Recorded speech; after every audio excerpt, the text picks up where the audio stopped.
चुनाव टालना यूनुस की चाल, बीएनपी के शक की वजह क्या? दिसंबर में चुनाव कराने का दबाव, त्योहार और मौसम का दिया तर्क, फिर भी कुर्सी नहीं बचा पाएंगे यूनुस। बांग्लादेश में सियासी घमासान मचा हुआ है और सेना तख्ता पलट की तैयारी में है। मोहम्मद यूनुस की अंतरिम सरकार पर दबाव है कि दिसंबर तक चुनाव कराया जाए। बावजूद इसके अंतरिम सरकार ने बार बार दोहराया है कि वह जून 2026 तक राष्ट्रीय चुनाव कराने की योजना बना रही है। लेकिन बांग्लादेश में अगले साल जून में चुनाव कराने को लेकर बहुत कम लोग सहमत है। घटनाओं के कैलेंडर का हवाला देते हुए ऐसे लोगों का तर्क है कि चुनाव दिसंबर में ही कराने होंगे या 2026 की सर्दियों तक टाल दिए जाएंगे।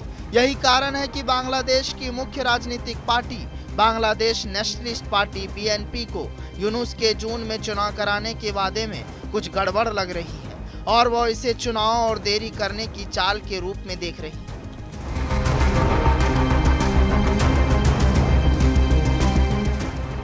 शेख हसीना को हटाए जाने के बाद सियासी लाभ उठाने की कोशिश में जुटी बीएनपी, जहां दिसंबर 2025 तक चुनाव कराने पर जोर दे रही है। वहीं सेना प्रमुख जनरल वकरुज्जमा के सख्त निर्देश के साथ तालमेल बैठाते हुए हसीना की पूर्व सहयोगी जातीय पार्टी ने क्लियर चुनावी रोड मैप की मांग की है।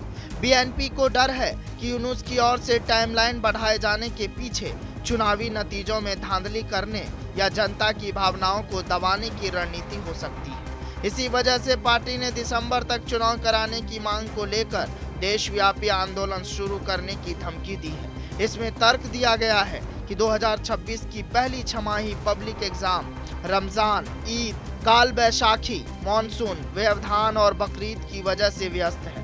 इसके बाद चुनाव में देरी से लोकतांत्रिक प्रक्रिया पटरी से उतर सकती है, जिसे बाकी लोग भी चिंताजनक मानते हैं। चुनाव कराने को लेकर हो रहे गतिरोध को दूर करने के लिए मुख्य सलाहकार यूनुस के साथ चली मैराथन बैठकों के बाद बीएनपी ने मंगलवार दोपहर एक प्रेस कॉन्फ्रेंस की।